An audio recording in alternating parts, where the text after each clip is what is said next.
Hey there everybody, and welcome to another new and exciting entry into the world of Duke Nukem, in case of the Mega Thread. And it's probably one of the even lesser played titles out of all of them, which is the entire point of doing any of these. And, yeah, as we've already seen, it requires, or it needs an expansion pack from the N64, so as one can only assume, this is an N64 title, and it's going to be called Duke Nukem 0 Hour. The graphics, as you can see, at least from the title, are top-notch, especially for the N64. Well, we'll see in just a second. It's a game. As soon as I pick my difficulty, we're going to be heading on in and dealing with the intro.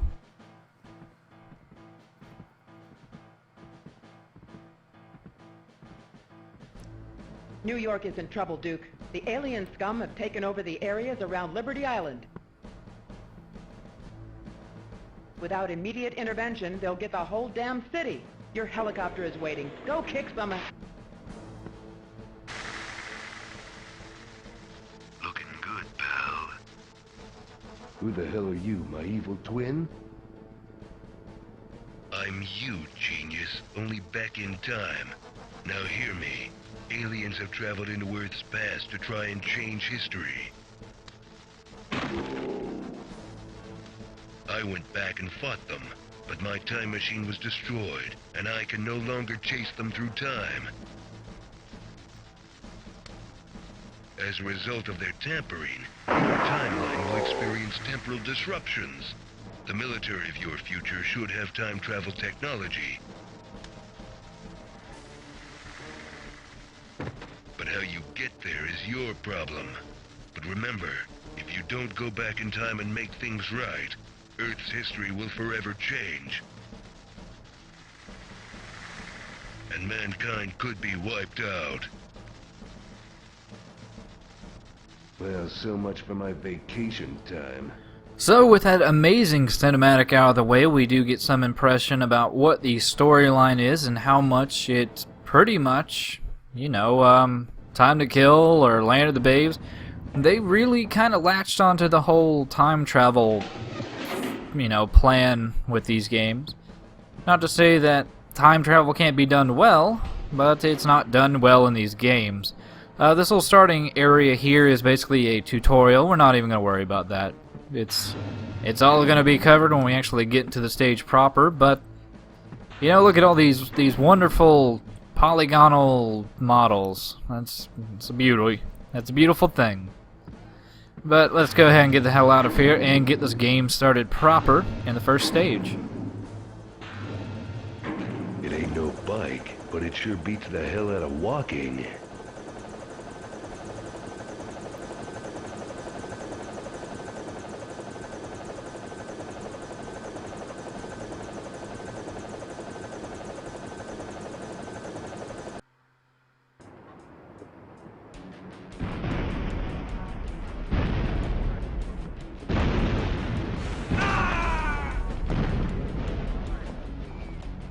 Whoa, well, that was some intense firefighting going on there, and yeah, I was trying to find out whether or not this actually ran off the Turok 64, or yeah, Turok Hunter engine.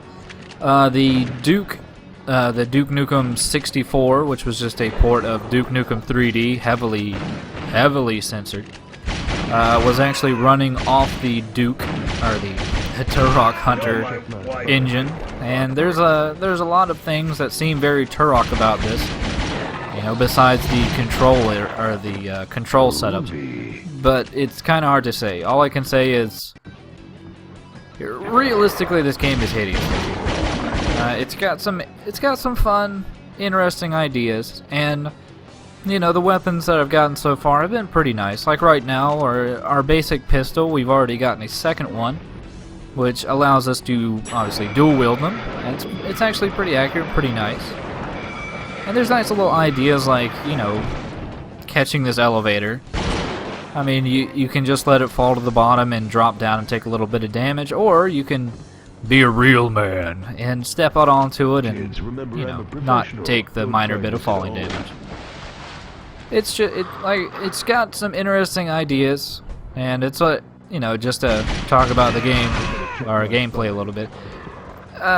Usually it'd be bad form to shoot your comrades, but really they can actually shoot you and cause you damage. So you might as well go ahead and shoot them and take their ammo, which is for the shotgun.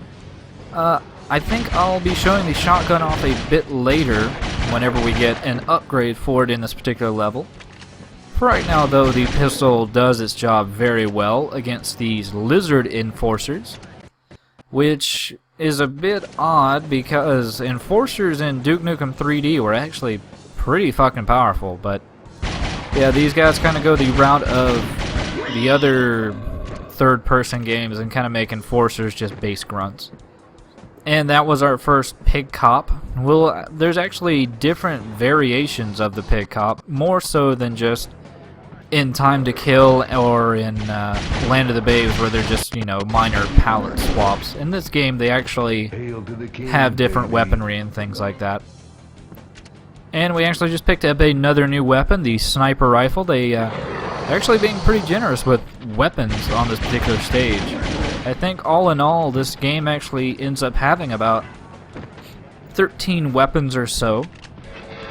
And it has plenty of triggered scripted events. This cop car actually killed me the first time that I walked out here because I was like, oh, what's that? And it will kill you if it hits you. Which is realistic, I suppose. It's also a bit of a dick move. Especially, Like the rest. there's no in-mission save points. You can only save whenever you reach the end of the mission. And yeah, there's no checkpoints that I've seen so far. So, if you reach the end of the level and you die, you could lose about 20 minutes or so of gameplay. So, but what Duke Nukem game isn't set without some secrets? That secret contained armor, which, interestingly enough, actually changes the model of Duke to wear a green shirt. Time to pick So up. goodbye, less protection of a tank top, and hello, more protection of a shirt. But true to the Duke Nukem style, even with the censorship of the Nintendo Corporation, there's still some risque humor, if you will, present in the game. Obviously, well, beaver is a vagina, for those of you who are not in the know as to why that illusion is there. I assume it's because of the hair and moistness, probably the smell. But yeah, if you're not really understanding what the hell we're doing here, basically Good night to the bad the aliens guy. have taken over the Statue of Liberty because they want to infringe upon our freedoms. And the only way to get to them is not over the ground, but obviously through the subway. For that, though, we should probably get a hamburger or something. Yeah. Very suggestive. No. But yeah, we have to coordinate our efforts with the troops, which are hiding out here. Well, it looks like the crap has hit the fan.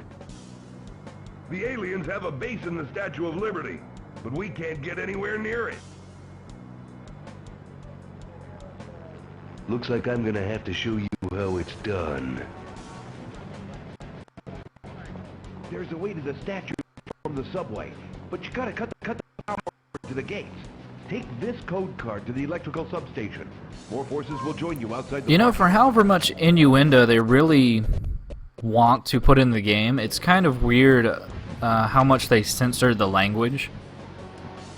Like, what Duke would not say, "The crabs has hit the fan." He'd say, "The shit has hit the fan. Fucking bitches. Cock." But, yeah, as we'll see, not only... Well, I mean, even with that intro, they basically covered up the word ass and shit. And, no potty languages, but, boobs and butts and meat and beaver. It's very subtle. 3D realms. Even though amazingly enough, this game is not made by InSpace, the same developers, to use the term loosely, as Time to Kill or Land of the Babes. I think this was made by Eurocom. And, oh god, it sounds disgusting. Jesus Christ. Anywho, let's go in here and get another secret. I assume that since this is the first level, the secrets aren't too bad to get. This one's pretty obvious. I mean, the first armor one, yeah, I can understand how you'd miss that. But at least so far, the secrets are actually pretty rewarding. I mean, we'll see here in just a second what the great reward is waiting down this extremely long vent system. And it's butts. That's your reward. And in the booby trap, we now get to free 2 of the first babes by clicking on a babe. We free her and we send her into a portal into Duke's bedroom, one can only assume. And by doing that, we also gain back 10 health per babe saved. And there was also Vitamin X in there, which it's steroids. Because, you know, Nintendo likes bare asses, but steroids, whoa! And the word ass, oh, you're getting too racy there. But either way, you know, we all love backtracking, so... And a nice little Simpsons reference ripped off here. It's pretty great. For those of you who didn't catch any of the first 5 to 6 seasons, there was an episode where I think Homer and Barney Gumble got into a pissing contest with snow plows, and Homer was Mr. Plow. I'm not going to explain it anymore, it's dumb. But the entire reason that we're told that we're needing to backtrack is because there's apparently some reinforcements waiting for us back at the... Apparently it was the police station parking lot. Not sure where the actual police station is, but it's apparently nowhere near the parking lot. Near Family Jewels, which is maybe a vague reference to the Time to Kill level, or probably just the juvenile humor this game is known for. But I can recommend not actually throwing yourself underneath this tank, even though it's going slow as hell. It'll come back up later on, and it'll still be as dangerous as it is now to you, even though it's a friend. For right now, though, we're just going to be continuing on. You know, I do really appreciate the fact the sniper rifle seems to be, you hit them anywhere and they'll die. So thankfully these